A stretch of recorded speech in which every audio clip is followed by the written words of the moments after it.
I'm gonna stop talking.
Hello and welcome to my podcast. I'm Naomi and this is NJ Knits, where I talk about my knitting. Welcome back. It's so nice to see you and it's been a while. I'm actually really excited to talk to you today. It's been a while and I've kind of not really been in the mood to film, but also I haven't had a chance. Last time you saw me, I was in Morocco. I've since been back home to London and then now I'm in Canada. So there's been some knitting, there's lots of FOs to show you, and a few things I'm gonna give away, I think. There are some whips, quite a few exciting whips, and then I'll show you some of my plans for the rest of my time in North America. You may have noticed my accent's slightly different. My accent has a tendency to change depending on where I am and what I'm doing. So that's a little fun fact for you. I've got some cold tea. And I'm so excited to talk about my first, what I'm wearing. This is the Love Number sweater by Lily May. Sorry, not Lily May. I think I combined Lily Kate Makes and Jessie Made because Lily Kate Makes is her Instagram and it has makes and made, Jessie Made. Anyways, Lily Kate France. And her Instagram is Lily Kate Makes because Lily Kate France makes things. Woo. I'm very, very, very overall tired, so not sleepy at the moment. I am a little sleepy at the moment, but I'm also overall very tired.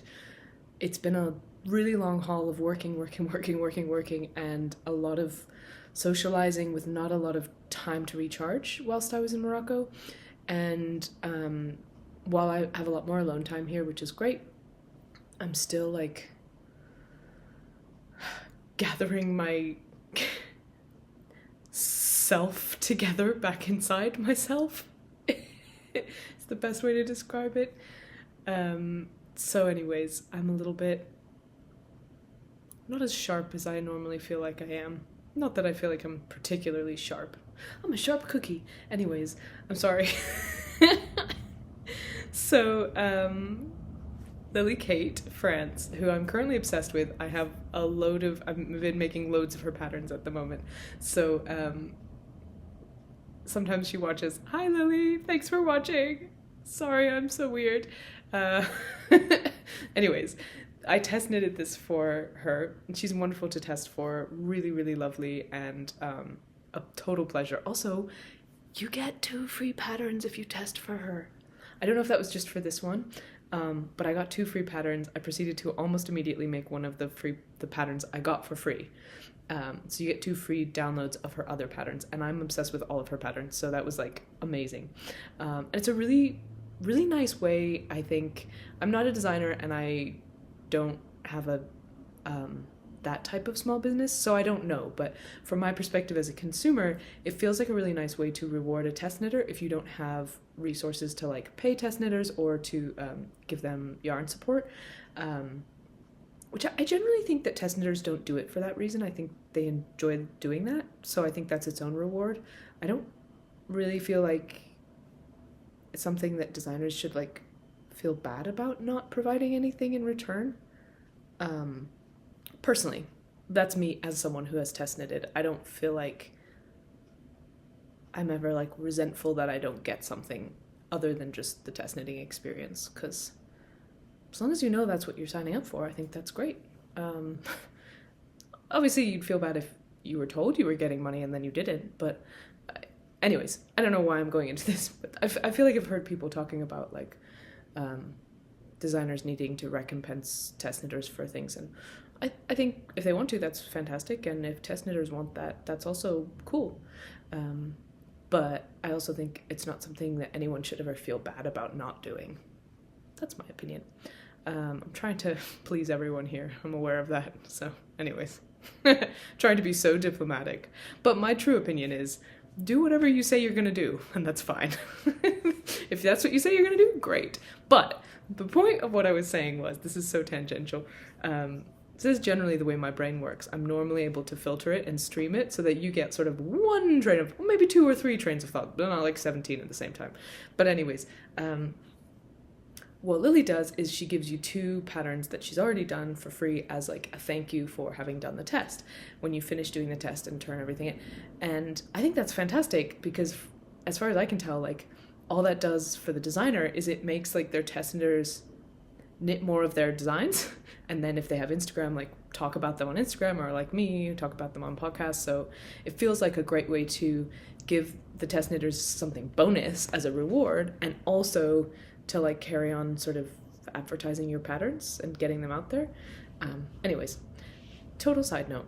So this was made, and it's cool that I'm showing it in Canada. I didn't really show you the finished object on because I finished it. It was a whip, then I finished it, then I went to Morocco, and then next time I filmed I was in Morocco and I didn't bring this with me. Kind of a mistake because it turned out a lot of the time in Morocco it was very cold. But I brought it to Canada because I've just been like waiting to put this on. I can't wait to wear it, and it's perfect. It's perfection. I'm so happy with it.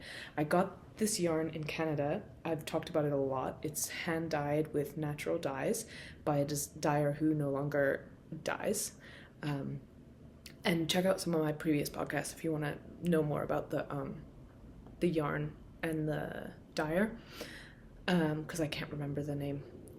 The dye is called Rose Quartz, and I think it is beautiful. It looks like rocks. It looks like granite or rose quartz a little bit, but the way that the dye is variegated, I did alternate skeins here. I alternated for this stitch pattern, so this stitch pattern was done in one color and then this piece was done in another, and then once I got to the body I alternated skeins, so I'd get more even sort of pattern, and it's so gorgeous. I love the fit, the way that the sleeves fit. I love the length of the cuff here, and you get the stitch detail here as well. I think I just did the sleeves in one color. I don't think I alternated them. I think I did them in one skein each for each sleeve. So the sleeves are probably slightly different to one another. But this is the perfect length. I wear watch and scrunchies, I guess, other things. So for me, jumpers that finish just before my wrist, like bracelet length, are perfect because then I don't have to like pull my stuff through the jumper or have it like sitting under the jumper, which really like irritates me. The collar is perfection. It fits over my head, no problem, but it also just like stands up, which I love. This yarn is rustic. It's I don't know if it's woolen or worsted spun, but it's from Custom Woolen Mills, which is a Canadian woolen mill, and it's just a rustic wool, and it's worsted weight, and so I can feel it on me. It feels pretty similar to my Shetland jumper that I've had for years and years. It's big, it's beautiful. I love that here there's not a huge amount of excess fabric, but the sleeves are still super billowy. I don't love tons of I don't like a bat wing. I don't like a ton of fabric here. But I just think this is perfection. It's a little short because I still haven't blocked it. I think it will lengthen to about here when I block it, but I can't stop wearing it right now, and I refuse to, so I'm not going to block it, probably for weeks. I didn't have time to block it when I went to Morocco, so I was going to block it when I got back, and I'm not going to for a while at least. I just love it so much, so much. It's beautiful. So that's my sort of finished object. I did mention it on the last podcast and showed you a picture, but this is it in the podcasting flesh.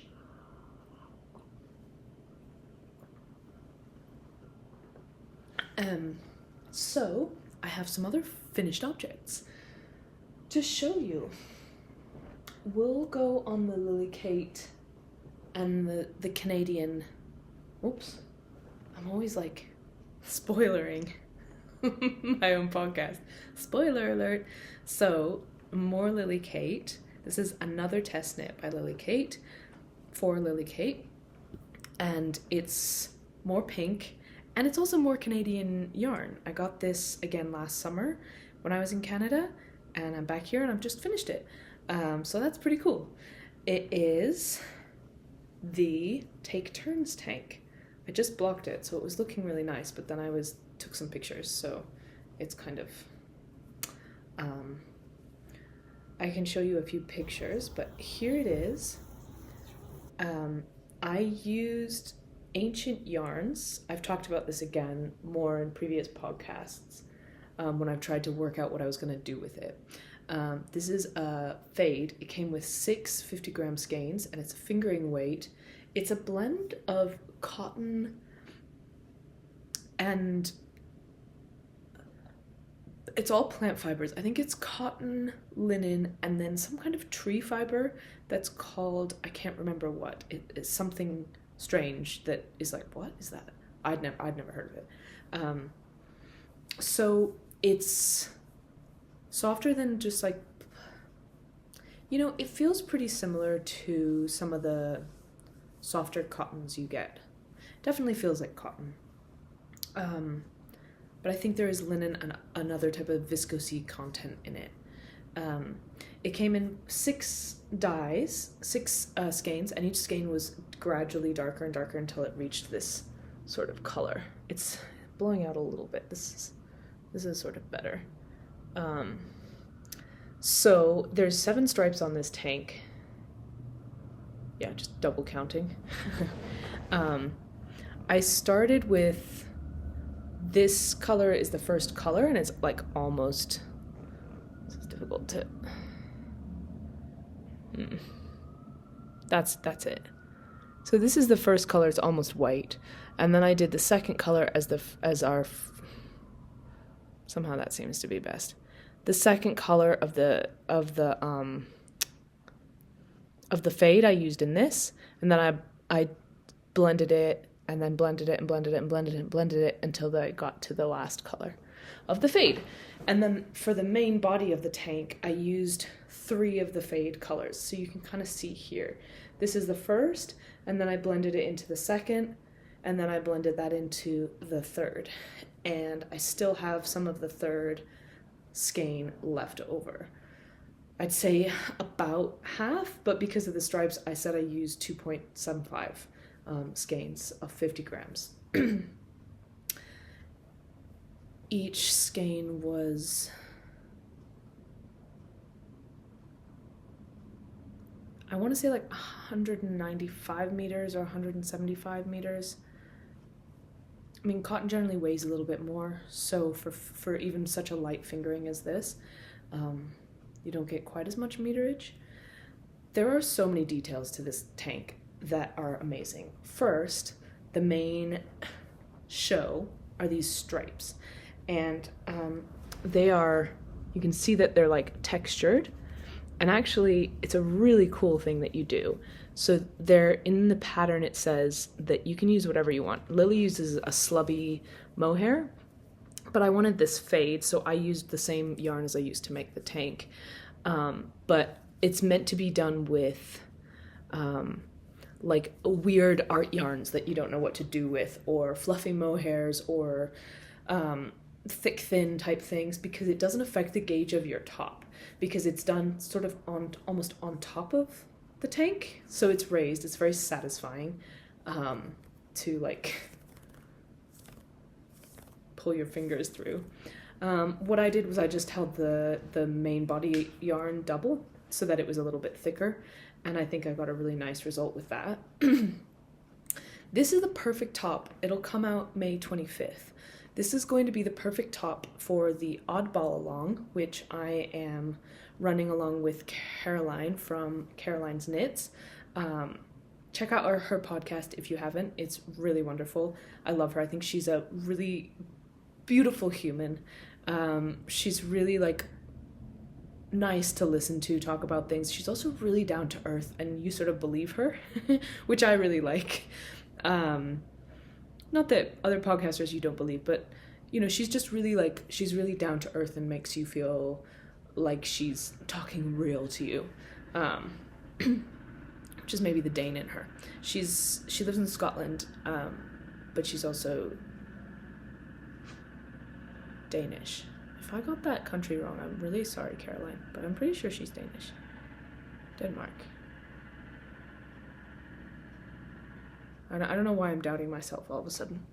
Anyways, so Karoline and I are running a Oddball Along, which is it's just a really relaxed knit along where we're trying to find things to do with like those balls of yarn that either you've been looking at and trying to think of things to do with for ages, or those random like art yarn balls, or like a leftover ball from another project that's like a whole skein or like a skein and a half that you're just like, oh, what should I do with this? So it's not like a scrappy knit along, and it's not necessarily like it's sort of a stashy knit along, but it's all about those like balls that you're not sure what to do with, or maybe a ball you got in a shop that you just got one ball and you're like, oh, now what am I supposed to do with this? Or it's so special you've been saving it. And in a way, kind of both of these were Oddball Alongs, because I got this because I loved this yarn, because I loved it, and then I started like fretting over what I was going to do with it for so long.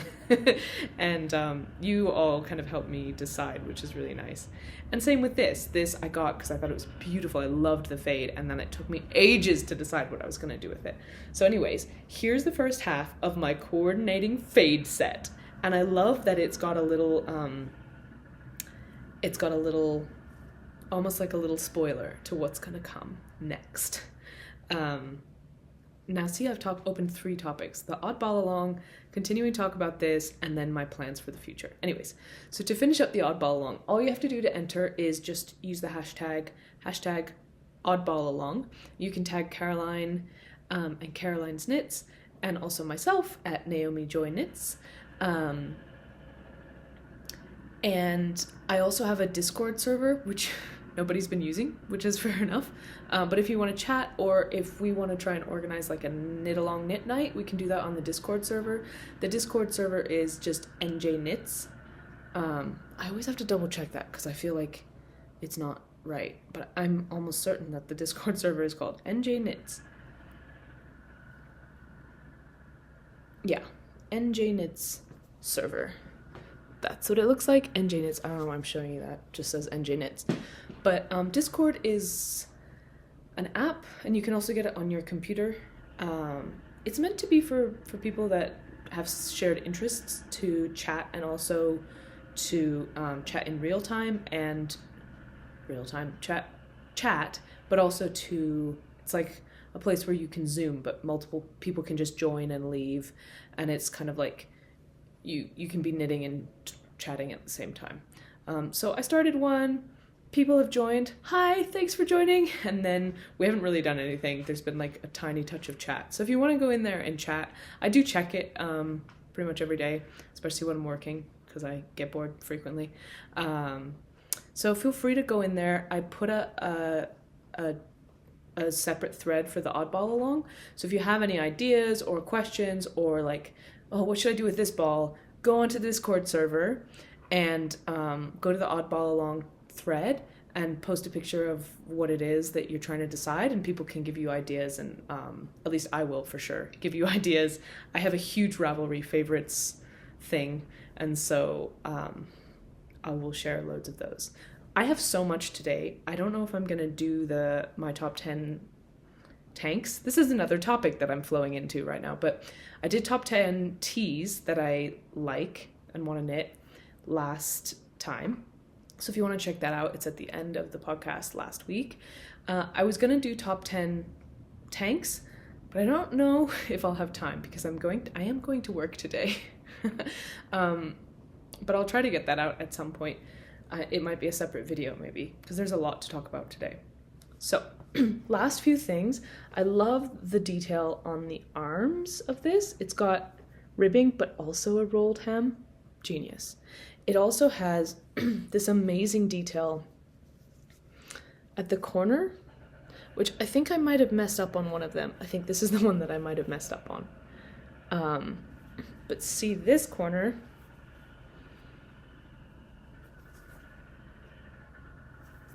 it has a mitered corner, I guess.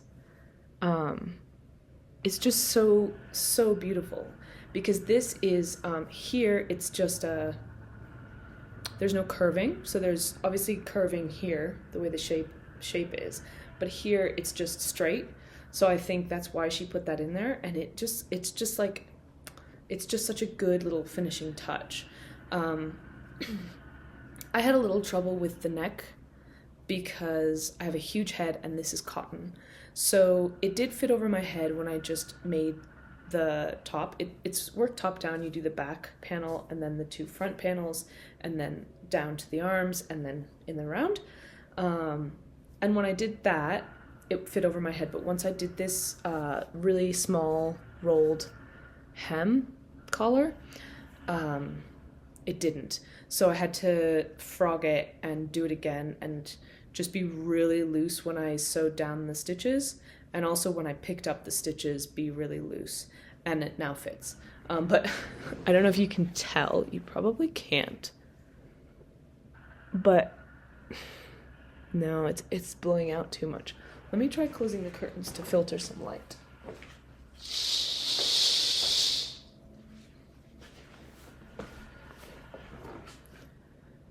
That's a little better, but I don't think you can tell. This hem is done in the second color of the fade, and this to this. So it's a very slightly different color. And also so are the sleeves. So the hem and the sleeves are done in the second color of the fade, and the top all around here is done in the first color of the fade, the lighter color. It's very hard to tell, but at least it matches, which is nice. So this bit matches like the middle portion, and then we get darker down here. It's also got a folded edge at the bottom, but without the little purl thing to make it crisp, which I think is a really nice detail. And the shoulder shaping is lovely on this. You can see it here. So, gauge, my friends. This is knit at a 24 stitch gauge, and I'll show you the yarn I used. This is the yarn I used. You know, it's fingering. It looks like fingering on my finger. Okay, that was a little weird. So this is the yarn I used. To get a 24 stitch gauge, we've talked about how I'm a loose knitter, right? So to get a 24 stitch gauge, Lily used a 3.5 mil needle. Some people in the testing group had to go up to a 4. Other people had to go down to a 3.25. Girl, listen. I had to go down to a 2 mil needle, and even then, it was like 23 and a bit. Before blocking, like it probably blocks out to be even looser than that, but I wasn't going down any more than 2 millimeters.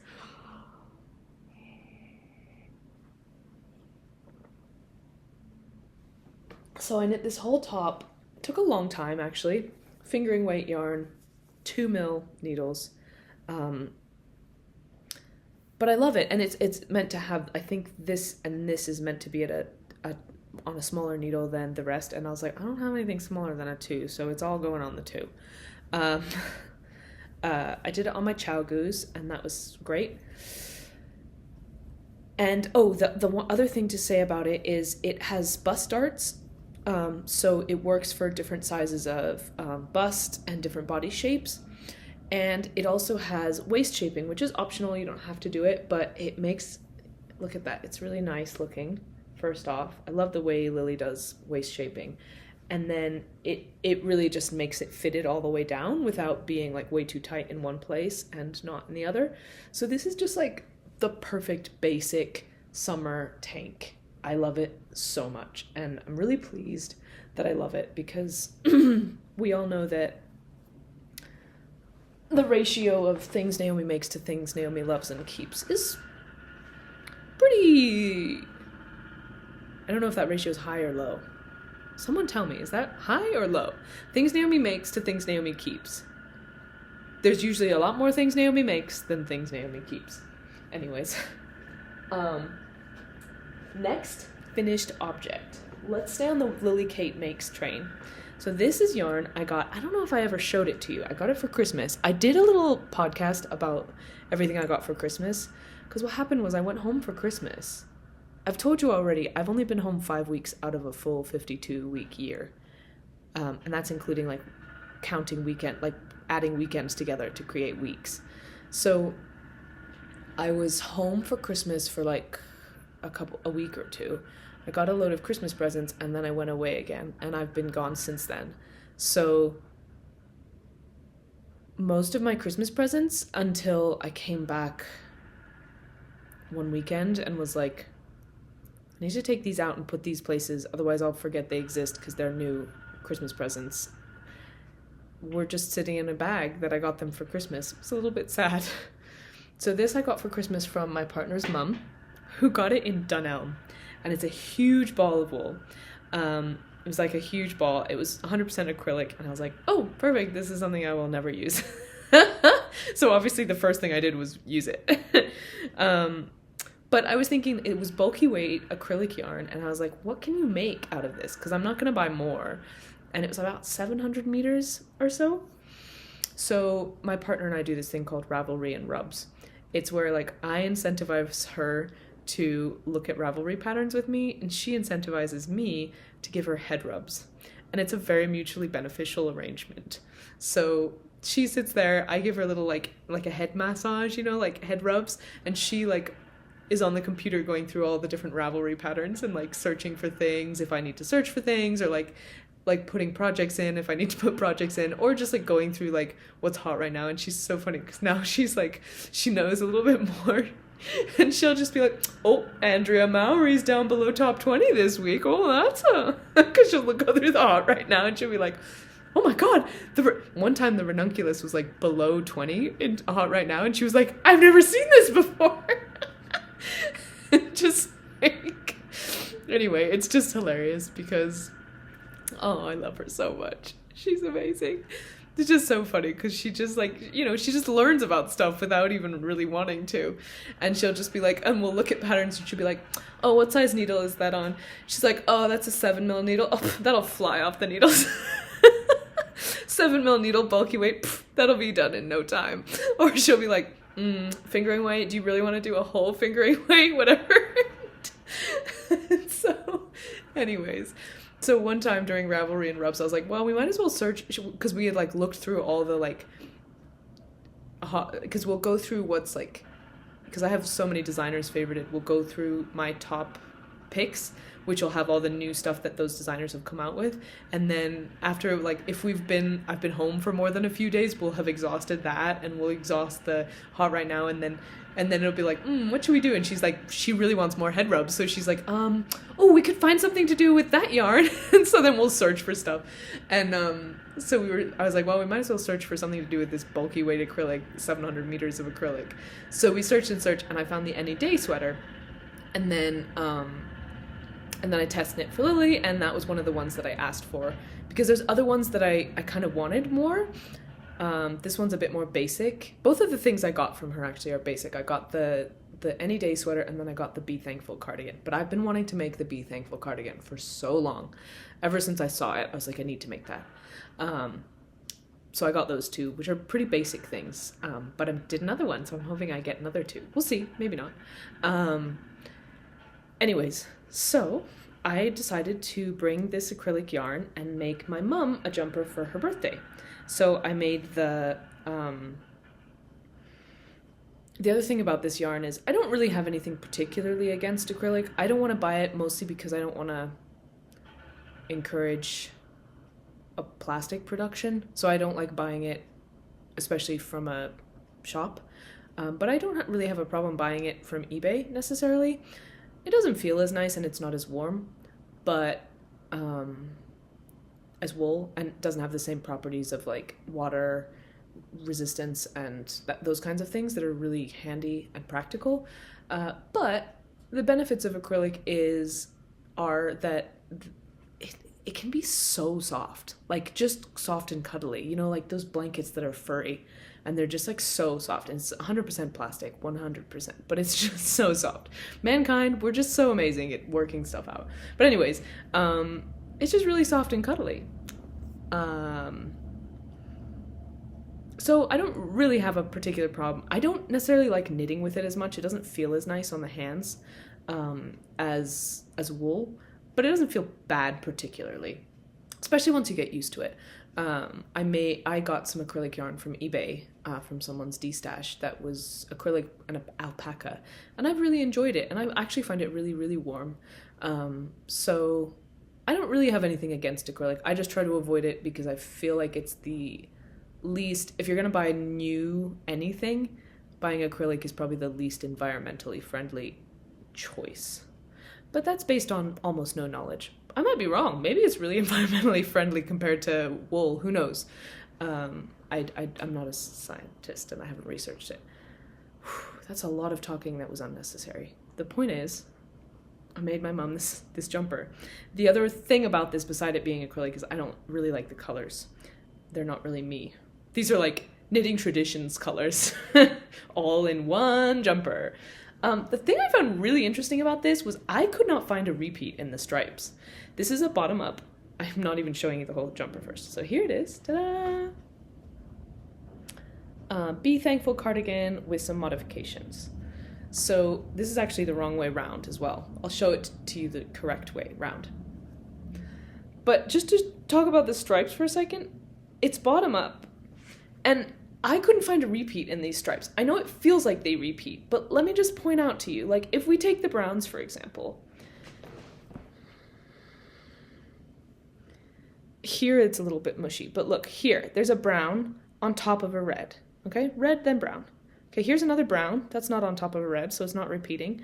Here's another brown, it's not on top of a red, so that's not repeating. Here's another brown, not on top of a red. Okay, we keep going. Here's another brown, not on top of a red. And then I think I did this piece. Well, I did the back next. So then, okay, here we go. Did the back next, then you do the back. Brown, not on top of a red. Brown, not on top of a red. The red is above it. The red's on top of the brown there. Brown, not on top of a red. It's on top of a yellow. Okay, fine. Here, brown, not on top of a red. So then we go to the front. And here we have brown on top of red. Okay, great. Oh no, that wasn't next, was it? Because clearly that's a... Next, I think I did this bit, which has no brown. And then here. Okay, so brown on top of a red. So where was our brown that was on top of a red? Down here. So it was brown on top of red, and the next thing after the brown was yellow. Oh, okay, so maybe this is the repeat here, finally. Brown on top of red, and the yellow is next. And then brown on top of yellow, followed by green, and before the red was... Yeah, I think that's the repeat. Okay, so it's a very long repeat.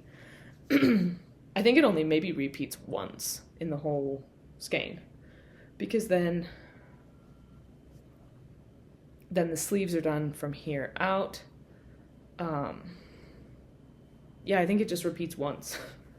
And then from here out. Oh, maybe that's a second time. Anyways, the point is, it's not a particularly, like...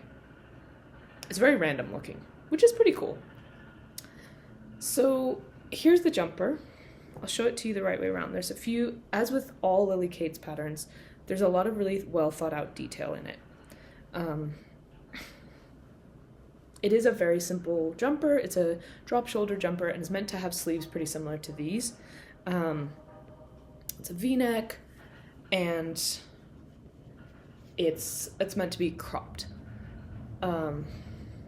I did this with the correct needle size, which always is going to mean that my garment's going to be bigger because I have such a loose gauge. And I did it in the size 2.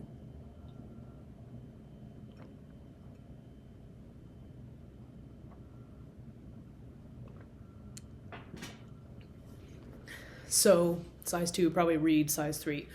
I didn't do a gauge swatch. I was like, this is going to be oversized. This is a loose gauge is 7mm needles. I'm not going to do a gauge swatch. You do 5mm for the ribbing. So many lovely details. There's this little detail here with the slipped stitch that only goes for a short period of time, which is pretty cool. Slip stitch detail at the bottom of the sleeve and at the bottom of the front and also the bottom of the back. You have out, like inside out seams.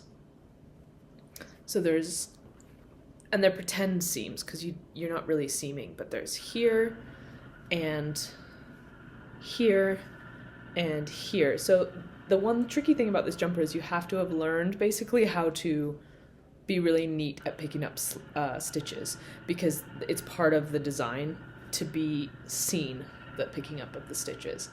Not here though. The shoulder seam is not a visible one. The shoulder seam is the only one that is on the inside, which I think is kind of interesting. But the thing about this jumper is that it means that it's totally wearable either way. So I put this jumper on and then I take it off and it's inside out, and then the next time I wear it inside out. And then I take it off and it's inside out, and the next time I wear it, I just wear it back and forth. And it's amazing. I love that about it. I still don't love the colors, but everything else about this jumper I really love. Let me show you. I was playing around with giving it to someone else, but I'm thinking now that actually it might be okay for my mom. I don't know how she's gonna like an oversized jumper, but I tried to keep it small because she's very small. I think she might actually quite like it. We'll just have to see.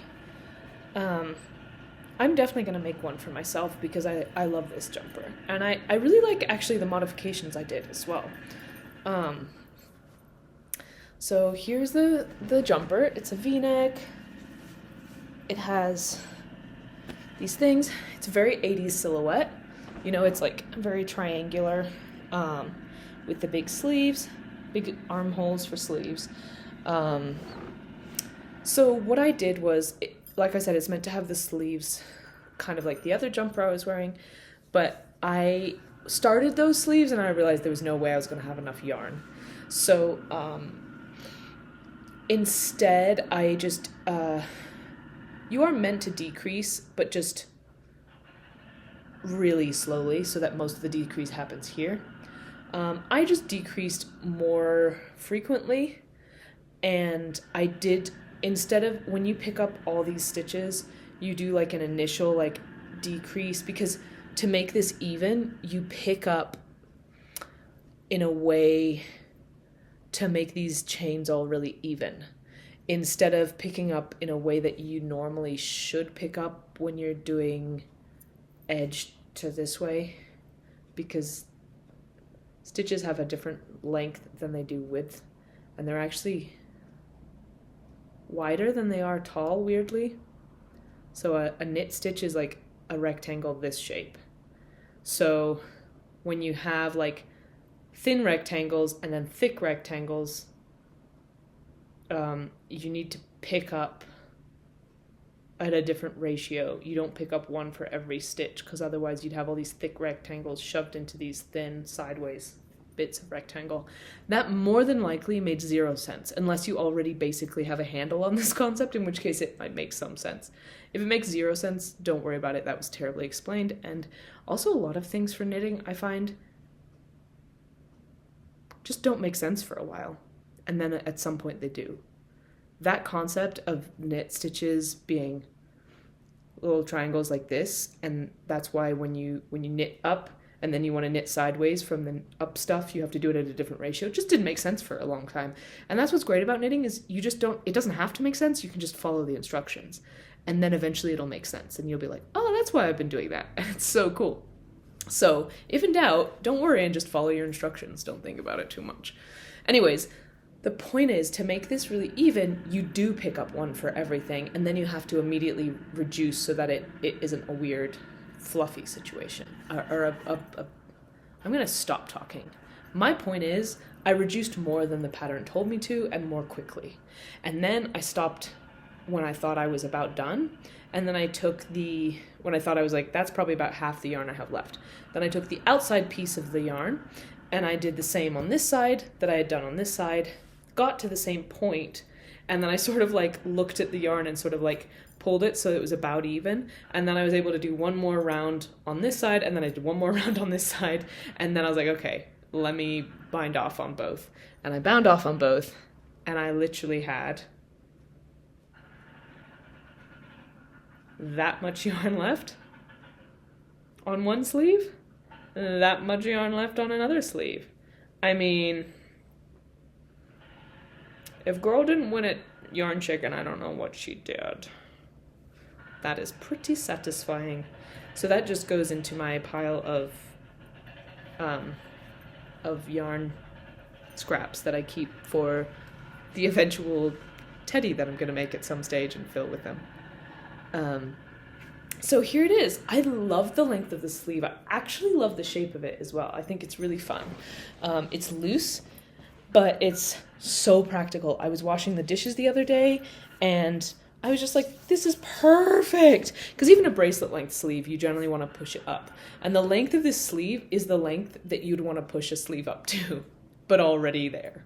Already there, baby. I feel like it's longer than a 3/4 sleeve would be, but it's shorter than a bracelet length sleeve would be. It's just this like, it's a dishes length sleeve. That's what I'm gonna say. It's dishes length. It's washing up length. Not bracelet length, not 3/4, but washing up length.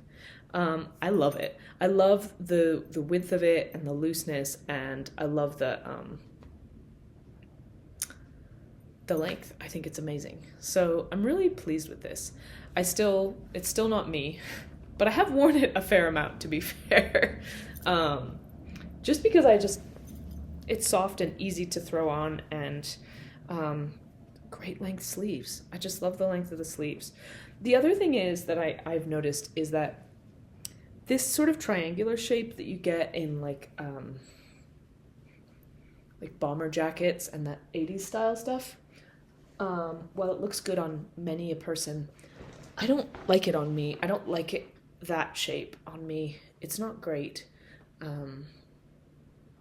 That is all. I just don't like it. I'm sure it looks fine. I just don't particularly like it myself.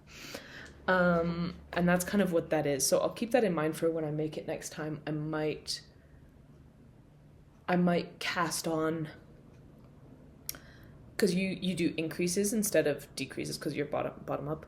I might cast on with the final amount of stitches instead of with the initial amount of stitches, so that it doesn't do that shape, so it's just straight.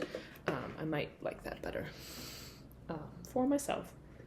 But I don't have any plans anytime soon because I don't have yarn for that, and I have so many other plans.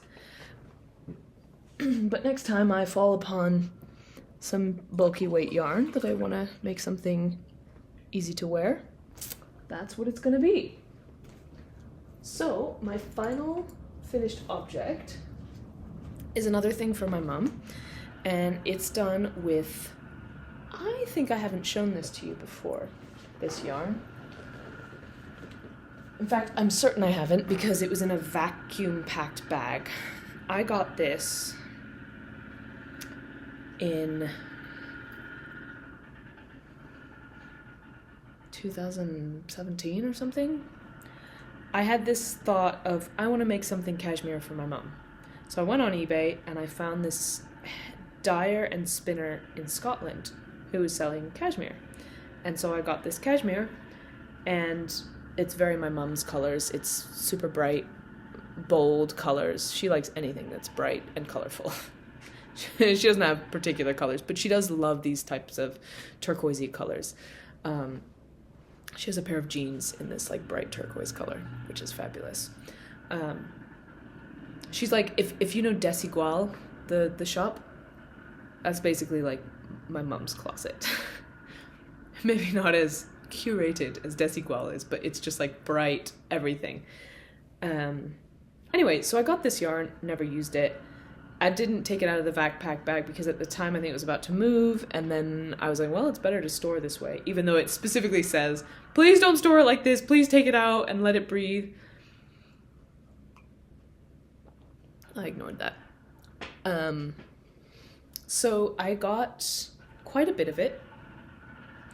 Didn't really know anything about yarn weight at the time. This is 100% cashmere, and I think it's like 24 ply. So I'd say it's a bulky weight or Aran weight yarn, and it's got tons of small plies. I think it's actually got, let's see, it's got a load of 2 plies together. So it's got,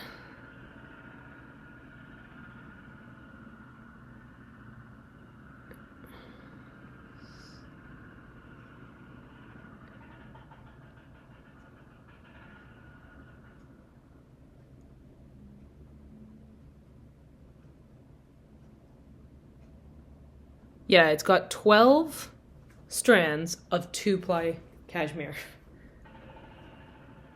That makes 24 ply. It's very thick cashmere, it's soft, it's hand dyed, and it's hand dyed in a really nice speckly sort of a way. So I planned to make my mum something, and I was looking through and I decided, you know what? My mom would really love a nice soft cashmere bra. I've been obsessed with Naked Knit lately on Instagram, and all they do is bra patterns, and I have had this bra pattern that I got from a 90s knitting book that I've shown on here before, but I'll link to it, I guess, or link to the episode where I show it, if I can remember. So there's this 90s knitting book. I believe it's called Cool Knits, if I'm not mistaken. Very cool. And I found this pattern on Ravelry, but saw that the only way to get the pattern was in physical form. And then I looked on eBay, and I found the book, and it was like cheaper than the cost of one pattern generally is on Ravelry. So it was under £4 or £5 to buy and have it sent to me in the UK. So I did that. And there's actually another pattern I want to make in there too for Holly that I have the yarn for, so I'm excited. Anyway, this is the pattern. I think it's meant to be on a DK weight, so this is done much chunkier. So there were a lot of things that turned out differently. If the gauge had been right, they would have been different, but here it is. This is the pattern. And I think it's called Day and Evening Bra. I'll link to the Ravelry page. I mean, you can see it on Ravelry, but you can't buy the pattern on Ravelry. Look at that.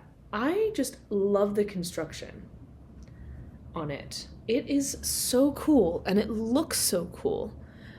So basically, it's done, you do each cup, and then you knit them together, and actually the pattern has you do a separate band with elastic that you attach to the cups and to the straps.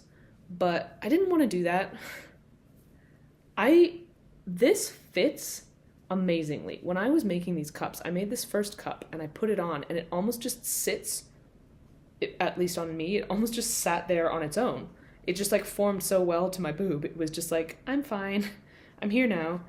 And then once I did the 2 of them, it was like, you almost didn't need a band. It just like, it was there. They were like ready to go. And then I put the straps on and it was just like, they fit so well. The only problem I have with this, and this is definitely because it's bulky yarn, is this, the pattern basically says you can overlap this as much as you need to based on how much space you have. And I obviously needed to overlap it quite a lot. Some of them you see, there's no overlap, so it just goes like that. I like that look better. I don't mind this look at all. But the thing is that it's very bulky, where it's double thick.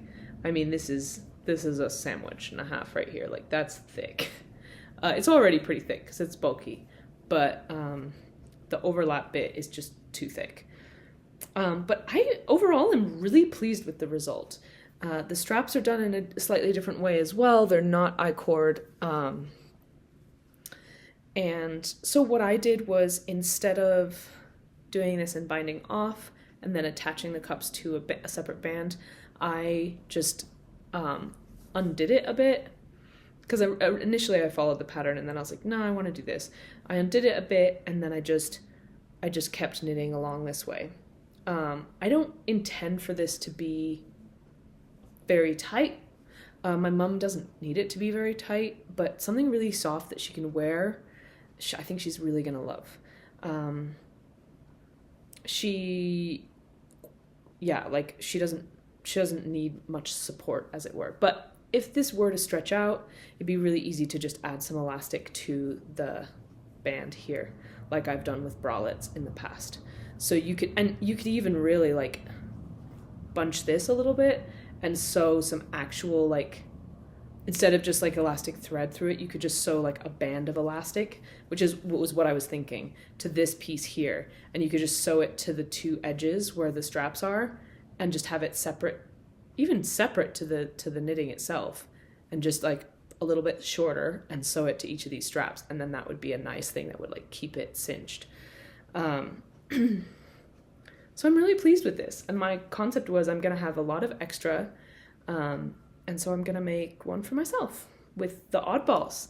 So this is another great oddball along project. If you want, that's an interesting question. Like with knitting patterns, if I were to have a book and I were to lend it to a friend, that would be pretty ethical.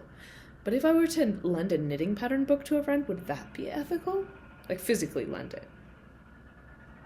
I feel like it would, but I don't know. What are your thoughts on that? If my friend came over and was like, oh, that's a really cool bra, I want to make it. And I was like, well, borrow my book and you can. Is that ethical? I don't know.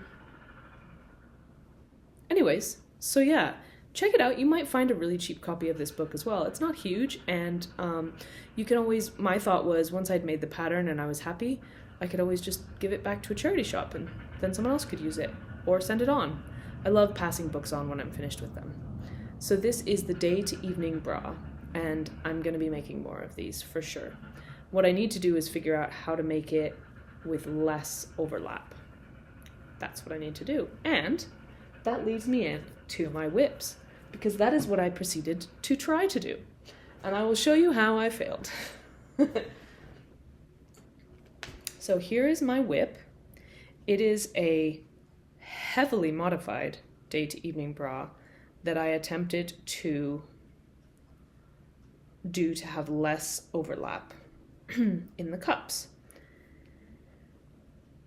I think I'm still pretty pleased with the result, but it's very different, and I'm going to end up doing it differently to what I did the first time. So here it is.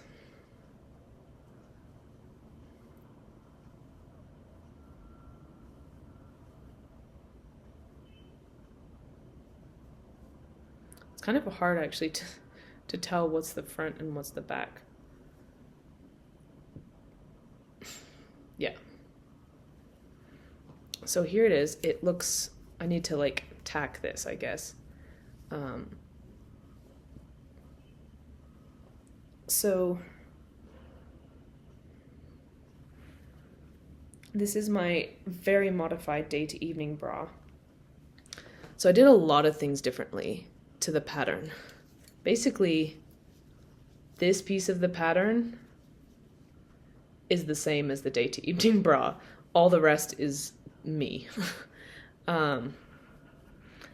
So it didn't work what I was trying to do, but instead I've ended up with something different, which is cool.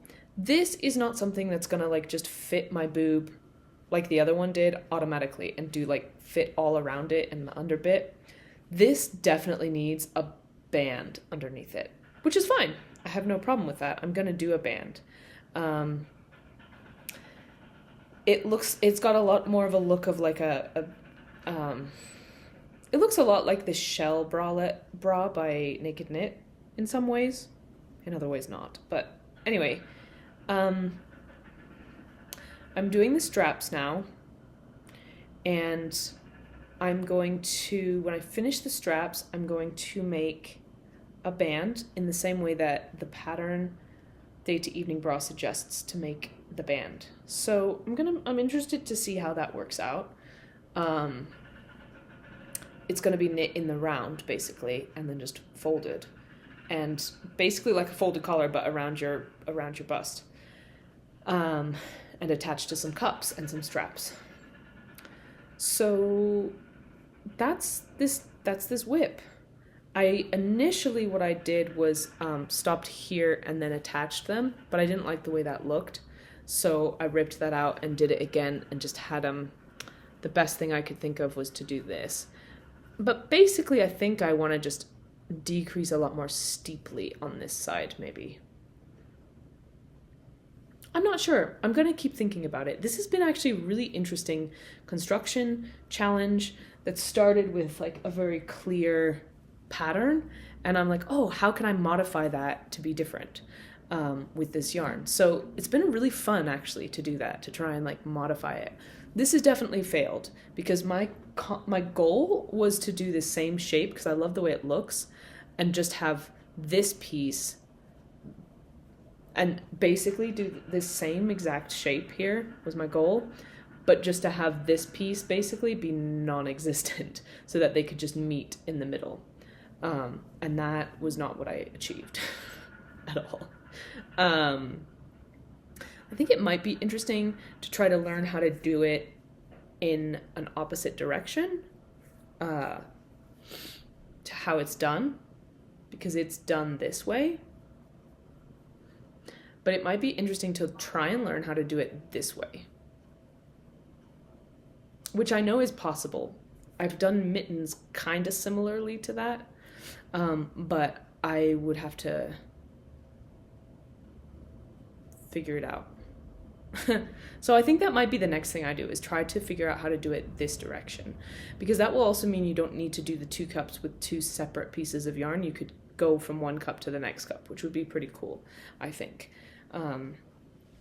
So I think I'm going to make another one. And also, if you can do it in one piece, you wouldn't have this double thick. You could do basically the same shape without the double thickness, because you could do it in one piece. That might be the answer, actually. Do it in one piece. So you've got...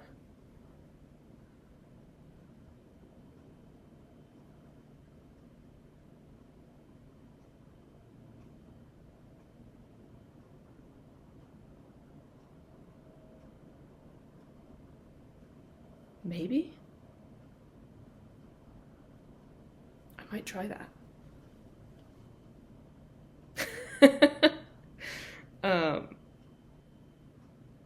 Anyways, that's an interesting idea. I like that idea. Okay, that's really cool. My brain's like, ooh. See, I don't understand designers like just doing something, but I love the idea of, not understand, but I like, that's not how my brain works. But my brain is definitely the kind of brain that will like follow something, do it, look at it, and be like, okay, what are other ways I could do this? And what are other things I could do with this?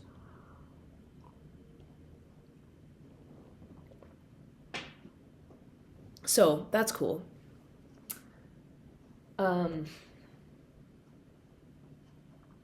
So yeah, this is my skimpy day to evening bra, but I still have quite a lot of this yarn left. So I'm sailing away. I'll make another one. That'll be fun. My second to last whip, I'll show you. This is going to be my light summer shorts by Holly C. Watson. Nice little pattern. Oh no! Oh no! I've lost my stitches. I've lost my stitches. A nice little pattern rec for you. The Light Summer Shorts by Holly C. Watson. Very simple pattern, but I would recommend it, so far at least. It's nice sometimes getting a simple pattern. I got this concept from Felena at Felena Knits. She basically said, like, she does a provisional cast on with another needle, and I was like, say what? So I looked it up and I watched the Very Pink Knits tutorial, and it's pretty simple. It's basically, you're basically doing like a Judy's Magic cast on, the thing you do for toe up socks. I think it's Judy's Magic cast on. You're basically doing that, but instead of knitting both sides and going toe up, you don't knit the other side, you just leave it on a separate needle. And then when you go to do a folded situation, you've got stitches on both sides instead of a bind off edge on one side. And then you can do a really, really loose 3 needle bind off, and hopefully it's super stretchy, because this is going to have to be very stretchy if it's going to go over these hips, if you know what I'm saying. So this is the shorts. The other thing is, it's shorts with a drawstring. And in the pattern, you do the shorts, you fold it over, sew it down, and then you make the I-cord at the end and thread it through. And I'm like, listen, girl, if I don't need to be threading an I-cord through a tiny hole, I won't be. So the first thing I did, and also I feel like this is a great hack for any I-cord pattern, make the I-cord first. Because the last thing you want to do when you're almost done and you're done with the pattern is sit and make an I-cord for ages. So I made the I-cord first. Also, because I'm aware I have a fade, I have to keep that in mind. So if I'm going to be making an I-cord and I want it to be the same color as the top part of the shorts, I have to do it right away. So I made my I-cord first, and I'm doing the hem now.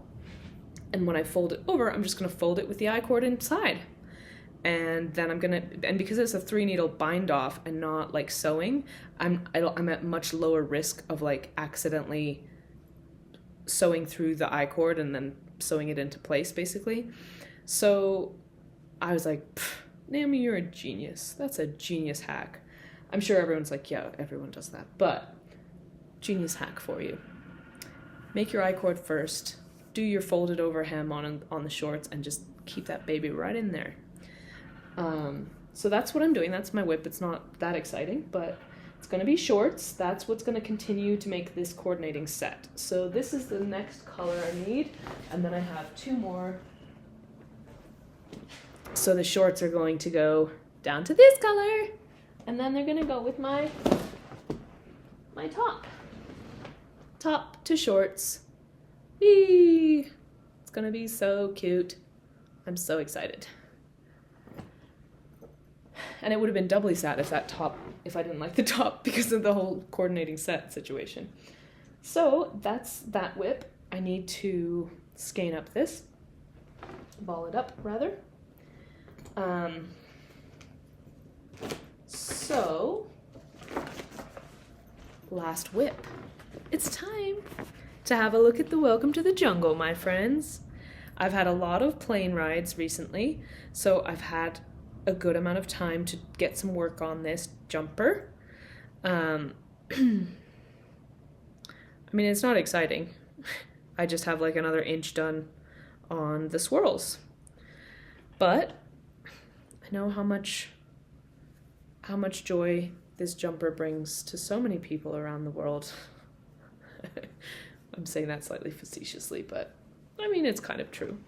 People enjoy seeing this jumper. Here it is. You can't even see the swirls. There they are. Swirls. Swirls. Swirls. There those swirls are. So we've got swirls starting to occur. There they are. Look at those swirls. That's the inside out. So that's the blue swirls, and this is the green swirls. So yeah, it's coming along. I'm really looking forward to having separating the sleeves, but it's still going to be a while, my friends. I'm just enjoying the ride on this jumper. It's just taking its sweet, sweet time. And here it is on the inside.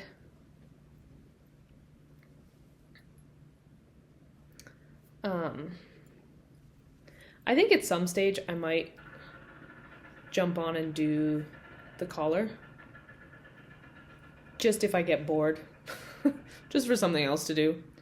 But yeah, for now, this is how it's going. It's quite cool on this side as well.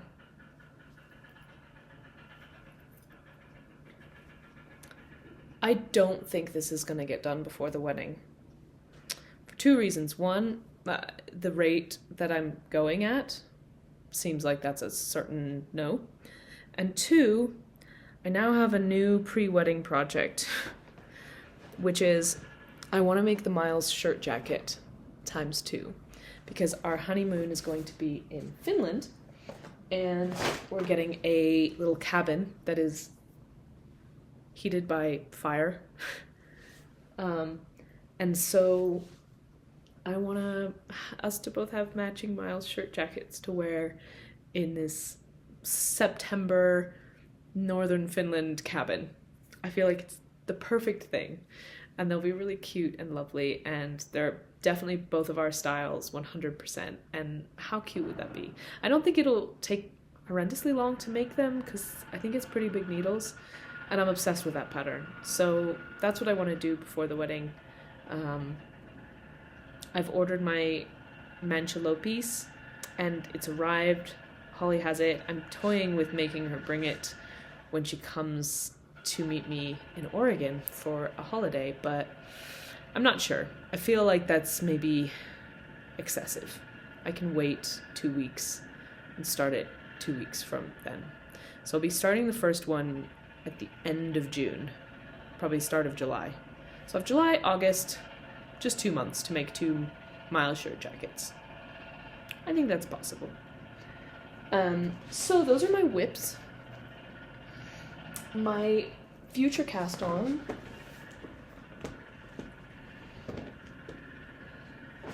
I've got, here's my box of future cast-ons that I have for here.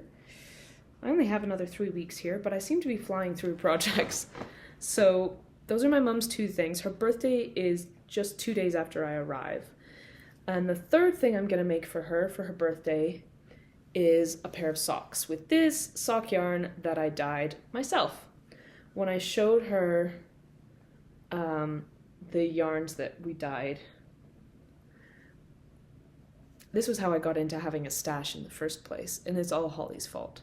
So I was getting back into knitting, and I had some like old yarns that I'd had for ages that in like half-done projects.